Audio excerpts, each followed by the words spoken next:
right club. Be the right club today. Yes!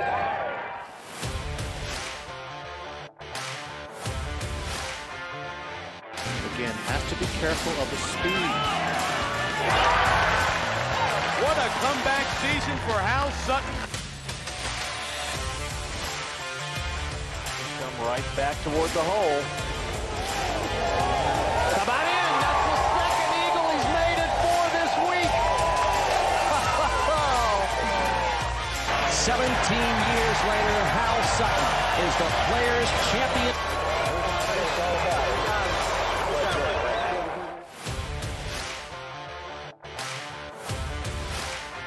He's got it going right at the flagstick. It'll be up.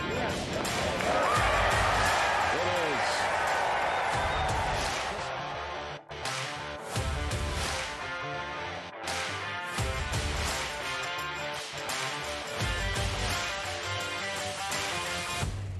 Hey everybody, welcome to another Be the Right Club Today podcast. Hal, we had captain's picks today. We did. A little more than you got. You only got two. I only got two, and he had six. Looked like he picked what he felt like was the strongest team. I think he was looking for length and off the tee. He thinks that's an advantage at Whistling Straits, and I do too if it's fairly straight too. Sure, if you, can hit it, if you don't hit it long and crooked like I do. Talk a little bit about, if you would have had more picks, would it have made your job harder? I mean, how did you, I'm always fascinated about the captain's picks because, Captain Stricker essentially picked chalk. He picked the guys ranked the best. There was only, I think, one out of the, one of the guys was, I think it was Scheffler wasn't in the top 12. I think Patrick Reed was. Everybody else was right there.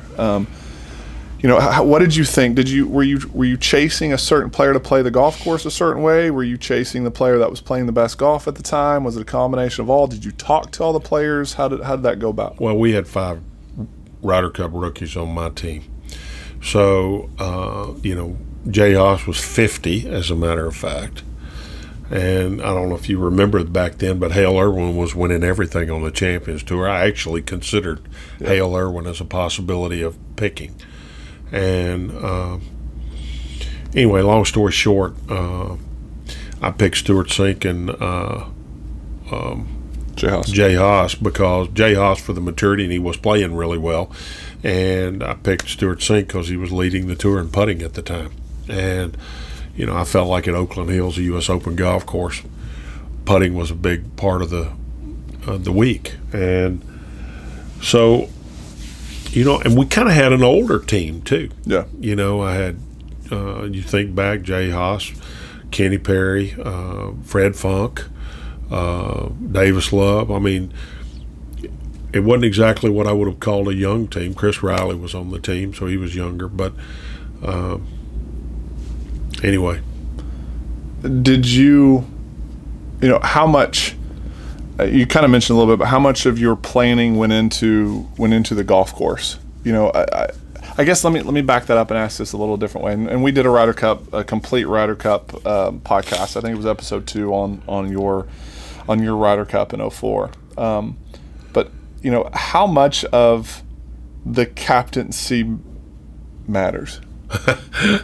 Well, again, we all know you got blamed. Yeah. You got ridiculed for the result of those guys playing. But but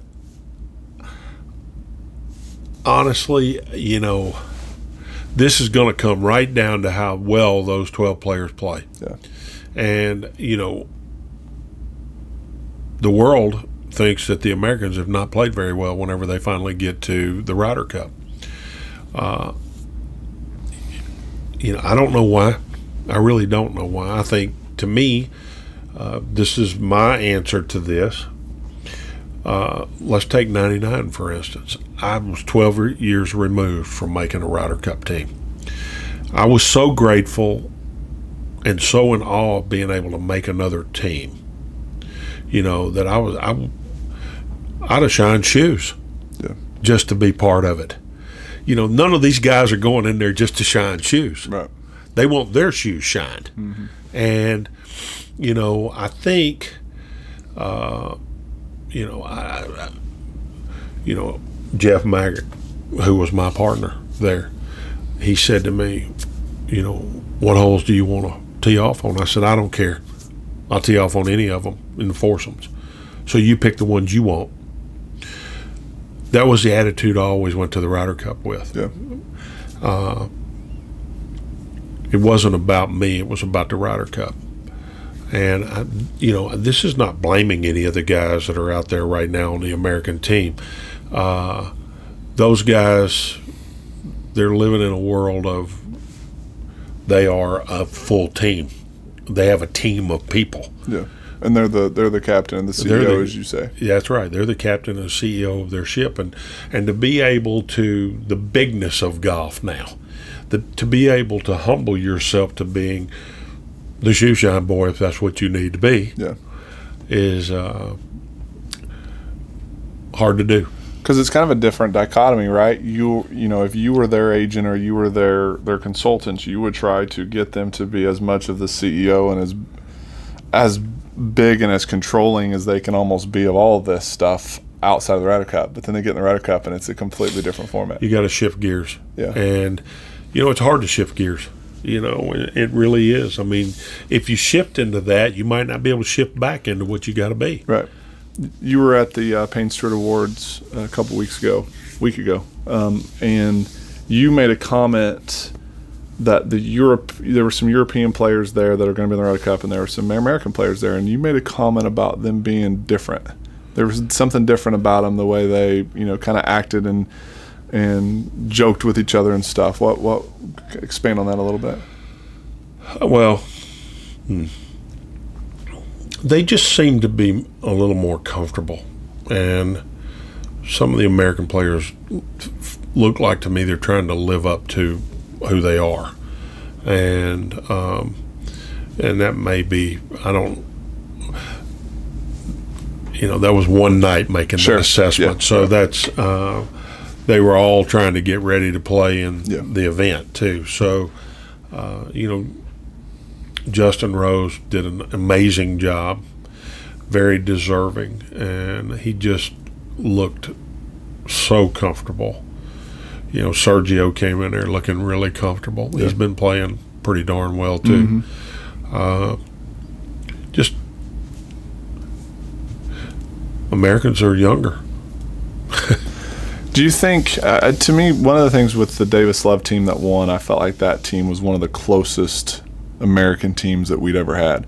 Were your teams, like, did you consider you guys friends? Did you consider you guys close players? Like, how was that relationship?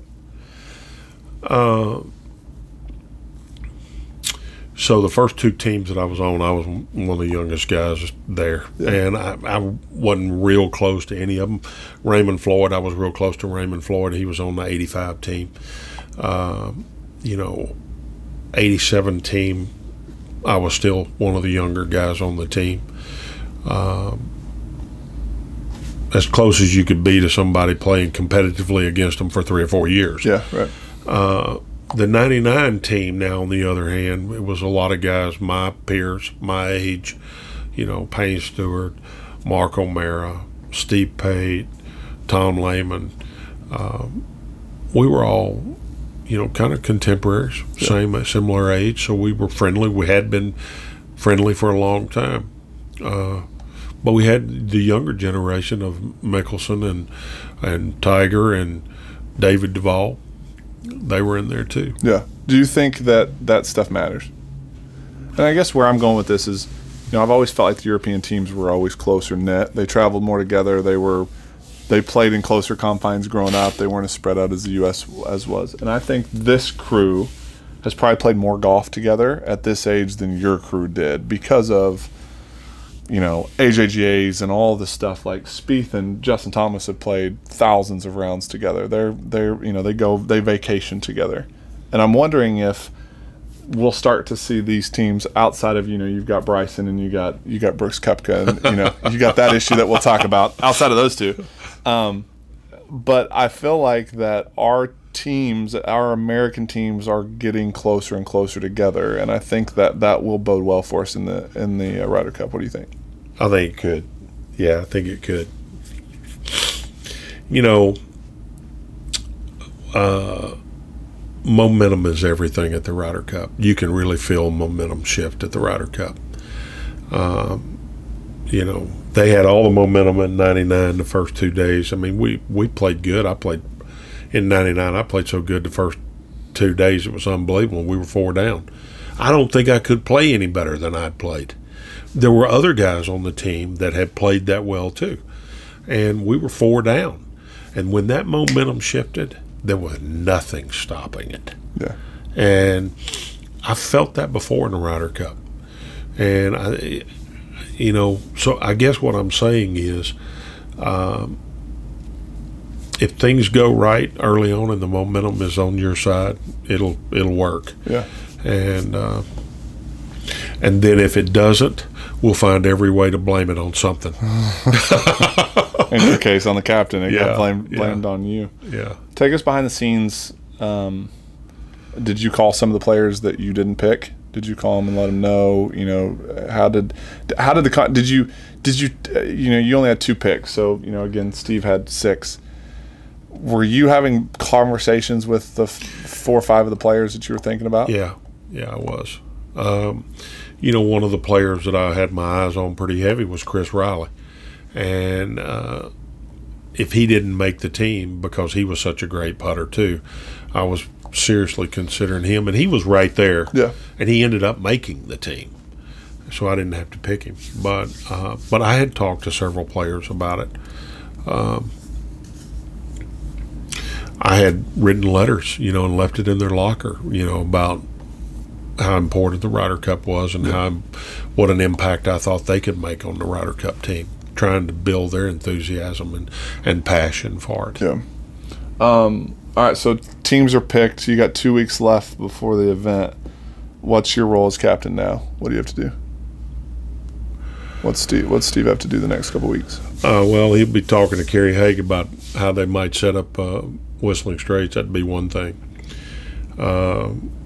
There is a possibility, you know, they don't do exactly what the captain wants them to do, but he certainly has an impact on the way they think. Yeah. Do you think that matters that much anymore? Probably not. Yeah. Do you think it did? Every player is so seasoned. Yeah. You know, most of the European players are playing over here too. Right. So, do you think 30, 40 years ago it might have had more of a role because European courses, slower greens, they were used to that kind of stuff? Yeah. Yeah. If anything, Whistling Straits might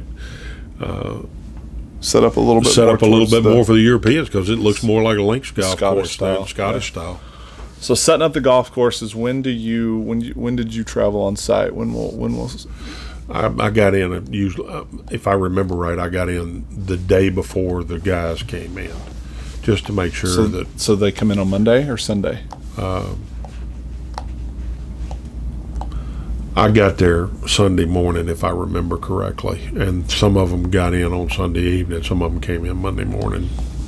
So let's talk about the elephant in the Ryder Cup room. Let's talk about Bryson and Brooks. You know, I've said on here a few times I've had the chance to work one-on-one with Bryson, and I don't think he does himself very many favors at times with the media, but I do think he's a good kid, and I think he means well, and he's just trying to play great golf is all he's doing. I think Brooks kind of takes this persona on a kind of. I think he kind of enjoys being the turd sometimes and kind of needling and prodding and all that stuff. But you know, that's just my personal opinion. Take it for what it's worth. How do you, you know, Steve's pretty soft-spoken, one of the nicest guys in golf. I know he's talked to both of them. I have a feeling you might have handled this situation a little bit differently. Or why do you think I would have handled it differently? I think you might have grabbed the bull by the horns a little bit more and maybe talked to them both. But just tell me what you think. Well, I think I have my own personal opinion. You can take it with a grain of salt. You know, I think this is childish. I think it has created a lot of look at me from both of them's standpoint. I don't know how much of that was created by the $40 million that the tour put up. You know, so I was very serious about my golf game, and I didn't have to build a Twitter account, and I didn't have to worry about a telephone or anything else. You know, I think we had telephones, if I could remember, but it wasn't something like my phone was my best friend. Yeah. And, you know, and social media was about to nip me in the bud or whatever. Right. These guys have a whole different world that they're dealing with. And, you know, for me to stand over here and criticize what's going on is probably out of place for me, and I'm not really wanting to do that. You know, if I would have been captaining this team, knowing that both of them were going to be on the team, I probably would have asked them to both meet me for dinner. Yeah. And said, hey, look, you know, I don't know. Yeah, I didn't ask y'all to come in here and break bread together because y'all are bosom buddies. I came in here to ask you to break bread together because we're all from America and we're going to represent America. And we got to put all this stuff aside for a little while. And I would have probably done that. Yeah. I don't know. Steve might have done that. Who knows? Sure. Yeah. If you're captain of this team, let's go a little further than that. How do you handle pairings? I've always been fascinated about this. Do you think that we're looking for friendships? Do you think we're looking for style of players? I think you're looking for both. I think, you know, when we were trying to pair people together, you know, we were looking for games that complemented each other, and also golf ball. And it was the beginning of the golf ball not being a factor anymore. Yeah, right. And then the other thing was guys that were friends with each other.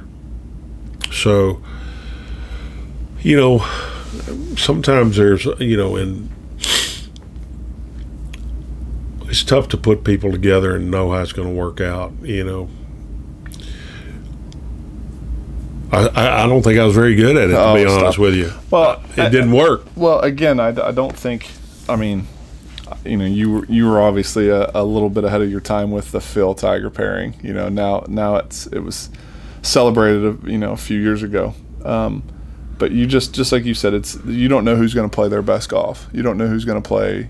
You know, to me, especially the more I talk to you about this, I mean, the captain of the Ryder Cup is probably one of the most overrated positions out there. Like, you just can't. You're not hitting one shot for these guys. You're just not. And you know, I think on that note, there's probably going to be several places where they wish Steve Stricker could hit the shot for him. Yeah, right.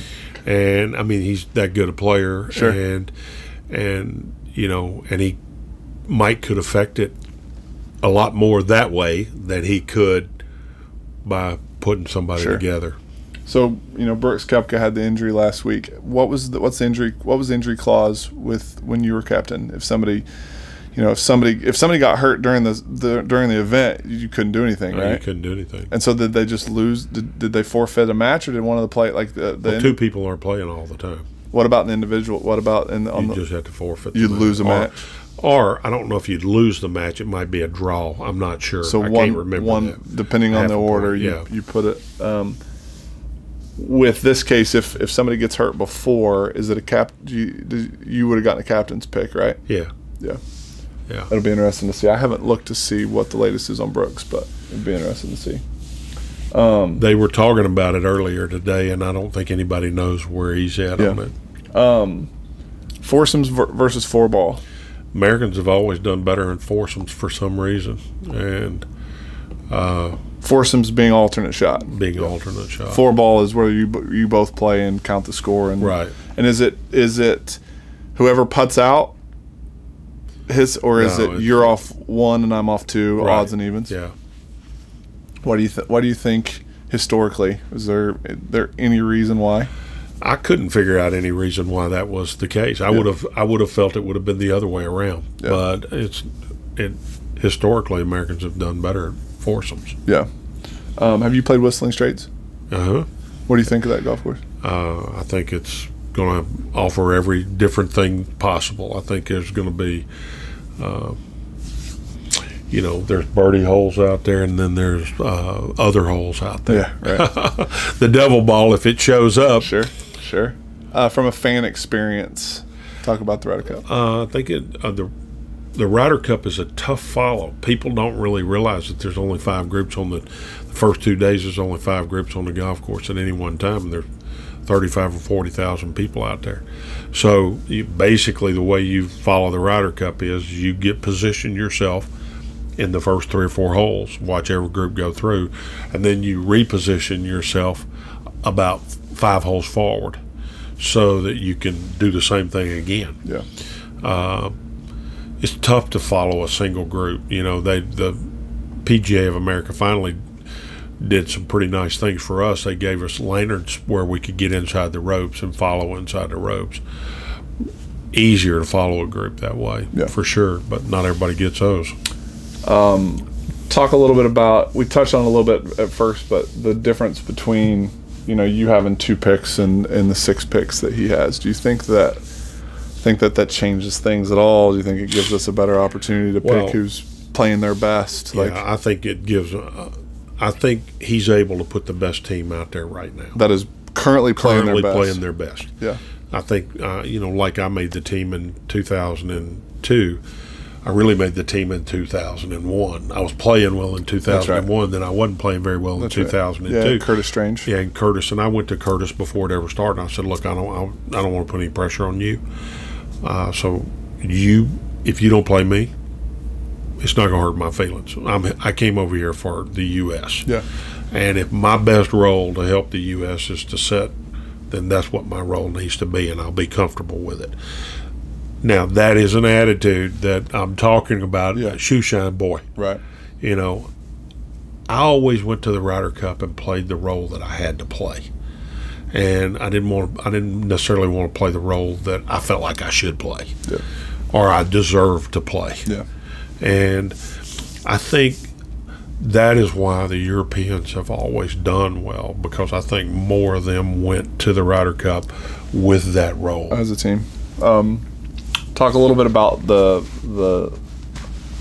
you know, we've had 4 or 5 different guests on the podcast that have been on a Ryder Cup team, and they talk about the pressure.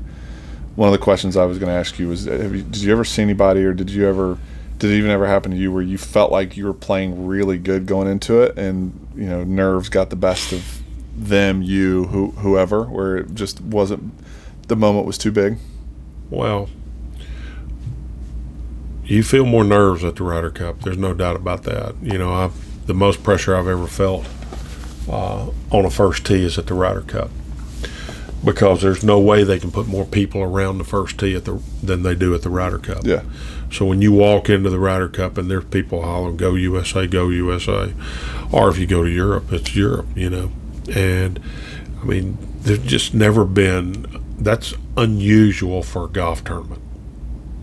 You know, you see that at a football game, or you see that at a different sporting event. You don't see that at a golf tournament. And so you feel intense pressure there. You know, I drove it off number 1 at 99. I remember Jeff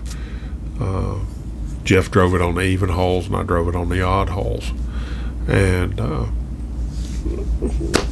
you know, when he picked the even holes, I almost wanted to ask him, "Did you pick the even holes because you didn't want to hit it on the first tee?" Hey, you said I'll hit it. And I said I'd hit anywhere, which was fine. I actually drove it in the fairway all the time there. But anyway, you feel a lot of pressure at the Ryder Cup. Let's go into the pressure a little bit. We've talked quite a bit about certain Ryder Cup stuff, but how did the pressure?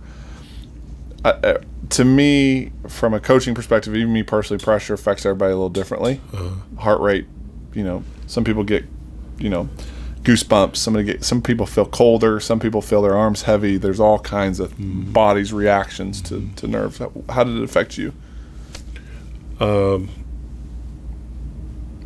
Different ways. So Ryder Cup. So talk about the one with Jeff off 1. So you're on the first tee that you can remember. You just feel the enormity of everything. Everything feels heavy to me. Yeah. Heavy's good. I felt that too. My arms feel heavy. Club feels heavy. Everything felt heavy to me. which is not bad because, I mean, I don't think I overswung or anything, you know, so. And you've always talked about making your world smaller. Did you try and go slower? Did you try and slow down a little bit? Or did, you know, you see a lot of guys, like I always got up there and ripped it. I was trying to get it the heck out of the way, right? Yeah, well, I tried to slow down. Yeah. And, you know, when we did the Ryder Cup thing, podcast I was talking about, you know, I'd hung it on the lip. We were one down. Justin and I was my partner on Saturday evening. Yeah. And we were one down going into 15, and Justin made par on, I was give out. I played every hole. And I told Justin, you just make this putt, I'll handle it from here in. And so I hung it on the lip on 16 for us to get even. It was almost a 1. And we teed off on 17, and Justin just rocketed off the tee. And I'm hollering at him, come here, Justin, come here, walk with me. And he's like trying to run, you know. And I'm trying to talk to him about the enormity of the situation, and you're a star with a wedge. This is your moment. Yeah. You know, I'm trying to talk slow, and I'm trying to get him to really feel the moment. And he's like trying to run, you know. So that's my point. You know, it was affecting him, like, let's hurry up. And I'm going the opposite way. Trying to slow down. Trying to slow down. Did you find yourself hitting better shots, like in those situations when you got really nervous? Or did you, I mean, do you remember the nerves, like, completely getting to you where you hit a really bad tee shot off a first hole from nerves? Do you remember? No, actually, I felt like I did better when things got really tight like that. I think I don't know if it slowed me down or what. I never was considered a fast player, but I wasn't a slow player either. Yeah. I'll always remember a line EJ told me, EJ Pfister, who we had on the podcast. He was my coach for a long time growing up. He said, nerves is just an opportunity to be great. You know, it's just an opportunity for you to be great at whatever you're trying to do. And I always kind of used that line when I could feel it. You know, I remember in 99, we were playing foursomes, and Jeff hit a flyer on, I think it was the 4th hole, over the green, pins in the back. And I'm back there next to a water hazard and no shot, and I hit this unbelievable flop shot that landed on the green perfectly, and it run up there and hit the flag and, you know, come off about a foot or something like that. And it looked like we were dead, and we got out of there, you know, and that shot stood out in my mind. You know, it was a pressure situation, and that wasn't my forte, you know. Right. He could have put me in a better spot for Hal Sutton than there, you know. Right. But anyway, somehow in those situations you rise to the occasion. I've always find it interesting too, with even some of the players that we coach. They talk about short game shots, and they're like, "Man, I'm great when I only have one option. It's a flop shot over a tree or something. But when you put me right in the middle of the fairway and it's a brain dead little shot, I'll screw it up a bunch." And it's kind of like, you know, that situation you just had, or the bunker shot you had to hit at the Players against Tiger on hole 7 or 8 or 6, where you don't have a choice. You've got to stay still. You got to open the face. You can only try this shot, and a lot of times it comes out awesome. Yep, it's amazing how people get put in situations that look like impossible, and somehow they pull them off just because they have one thing they can do, and they commit to the one thing. See, the problem is really not, it's the commitment level. That's right. It's the plan. It is the plan. Mm-hmm. So, you know, should I hit this other shot? Should I hit this shot? The situation is needing you to be right, and when you have options like that, you second guess yourself. I always find it interesting, and this is similar to a line that, you know, Jack Nicklaus's famously said he never missed a 3 or 4 footer on the 18th hole of a tournament or whatever. And, you know, a lot of people said, yeah, he did, but he doesn't admit to it. He kind of blocks out of his memory. I feel like you have a little bit of that trait too. I feel like you do a good job of you almost block out some of the bad shot. Your memory on some of the greatest shots you've hit are really good. Do you remember any bad shot at a Ryder Cup that you hit that might have cost you a match? Well, I know I did. And to me, this is a completely different subject, and it's fascinating because my brain would quickly go back, and I could remember a bad shot I hit at a bad time in a tournament. I never played in a Ryder Cup, obviously, but a bad time in a tournament. I can remember the good ones, but I'll remember the bad ones too. And you have very rarely ever talked about big bad shot. You talked about at Disney when you played bad and Calvin Peete came back and beat you. I remember that, and then you won the PGA next week or the week after. Anheuser-Busch, actually. Or Anheuser-Busch, yeah, sorry.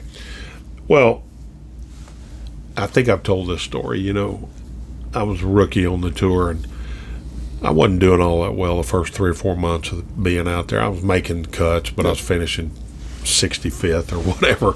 You know, you'd turn the paper upside down to find Hal Sutton's name. You'd get there faster that way. Anyway, and I was looking at the paper one morning. I'd been out there about 90 days, and I'm thinking about the last 5-footer that I missed and how much money it cost me. Yeah. And I thought, you know, this is stinking thinking. I've got to start thinking about that 10-footer that I made that made me $2,000. Yeah. So I reversed everything that I thought that day, and I never allowed myself to remember the bad things. Yeah. And, you know, so here, let me set the record straight. Hal Sutton hit many bad shots that cost me something. It's just I tried to leave them there where it cost me. Yeah, no, it's good. And the people that carry them forward are the people that will continue to struggle their lifetime in situations, because you will be confronted with that same thing or a similar situation again in the future. And you don't want instant recall of a failure. No, it's good. And that's how yips happen, because the brain's going to avoid the anxiety, and you just can't. You've got to go hit it again. And so the brain's going to try, and then you get to flinching and you don't hit it. No, I think that's great. Well, one of the things, you know, we talk about on here some, and I don't know if we've actually said it much publicly, we don't really want this podcast to be a current events podcast. You know, we like to go deep into improving everyone's golf game, from mental games to short games to physical putting, full swing, all that stuff. We want to do all things golf. But, you know, with your background as a captain, I think it's always interesting to look behind the scenes and behind the curtains and just kind of give everybody a sense of what, you know, Steve's feeling right now, and talk a little bit about the captain's picks. So we wanted to do this podcast to kind of talk about the captain's picks and go into it. I want you to leave us with a story that you've told already on here, but I still think it's the best story, one of the best stories you've told, and it's the Peter Jacobson story. Was it at the Belfry? Yeah. At the Belfry. It was your first Ryder Cup, wasn't it? It was 85. Yeah. It was 85. Before I tell that story, one of the things that I want to talk about is the team room at the hotel. Okay. So I think it's kind of interesting, you know. This is I get to tell a Jackie Burke story this way. The team rooms have turned into almost like a cruise line in terms of food and in terms of entertainment and everything else. And so you know, you never know who's going to be in the team room. This year won't be much because they're going to put them in a bubble, I think. Yes. But, you know, I walked into the team room one time, and there's Bob Seger sitting in there. You know, Michael Jordan's in there all the time. So there's celebrities all the time. I'm not going to name all of them, bunches of them. But there's all sorts of entertainment, from karaoke machines to ping pong ball machines, and tables, table tennis and stuff, tennis and all that sort of stuff. But I never will forget when Jackie was assistant captain. He's 85 years old, and he had captained, obviously been assistant captain, so he knew all about the Ryder Cup in the Hogan days and all that sort of stuff. So we get to the Townsend Hotel in Detroit. That's where the team was staying, and I take him into the team room. This is so funny. And I'm showing him around. He hadn't said very much. He's looking around at this. He said, "Why, hell, Hal." He said, "I thought we were playing golf. I didn't know we were going on a cruise." Meaning how nice everything was. Right. And, you know, it kind of tells a little bit of a story about where golf has gone to. You know, those guys were all golf, and it wasn't anything else, and they didn't need entertainment. And in the world we live in today, people need entertainment. They're entertained all the time by phone or something else. But anyway, just 1980, just the grand scale of everything. Just the grand scale of everything. So, you know, some of these guys have never been on a Ryder Cup team before, and some of them have. So they're, you know, the ones that have know what they're getting into, and the ones that haven't will learn. That's exactly right. The Peter Jacobson story in '85, he and I, we weren't playing this. It was an afternoon match, I think, and we both had gone down to the driving range to hit balls, and it was the first match that really got contentious a little bit. Sevy was in full bloom. Yeah, and the Europeans, they had signage around the tees, and people would tap it and things like that. Did you hear the what is it, the ole ole ole or whatever? Ole ole ole ole. So right. I'll never forget that. Ole ole ole. Yeah. Anyway, long story short, Peter hits this drive. I'm standing there talking to him. It's in the air, and this guy starts running across the driving range. And I mean, literally, you can see this happening. This guy's running, this ball's coming down, and you can tell that they're going to meet at the same point. Pow! Hits him. The guy goes down like you shot him with a gun. Peter turned around and looked at me just this quick, and he said, 1 down and 34,999 to go. Oh, that story never gets old. He just didn't miss a beat. It was just that quick. Peter's pretty sharp. Perfect, Peter. Oh, you've told me that story multiple times, and I laugh every time. That had to have been one of the funniest moments. Just seeing the poor guy. He got back up and ran off. He got back up and run off, But he was embarrassed to say he run across there. I'm sure he got hit. He wasn't naked, was he? Oh, no. He had clothes on? He had clothes on. At least he had clothes on. Yeah. Oh, I love that story. That's so good. Well, obviously, you getting to play on 4 Ryder Cup teams. Yeah. Captain 1. Were you an assistant captain ever? No. You kind of wanted your break after your. Well, I mean, I've had my Ryder Cup experiences, and I'm okay with watching it on TV. You watch on TV in the comforts of your couch at home. Yeah. Awesome. Well, as always, like we said, we love doing. Like we have said, we love doing these. We're not going to be a current events podcast, but we want to touch on some of these topics briefly. And the Ryder Cup's one of the biggest events in golf, and with Hal being a Ryder Cup captain, we wanted to dive in a little bit deeper. As always, Hal. Well, I love doing these things with you, Chase, and I'll echo what Chase just said. We're golfers, and we played at a high level, but we understand how difficult this game is, and any piece of information that we might know that we can give you that'll make you a better golfer is the whole intention of the podcast that we do here. We're not, we have opinions just like everybody else in the world. Y'all hear everybody else's. Y'all don't need to hear ours on the current event. That's right. This is more of real golfers talking real golf language. That's right. Thanks again. We'll see you next time.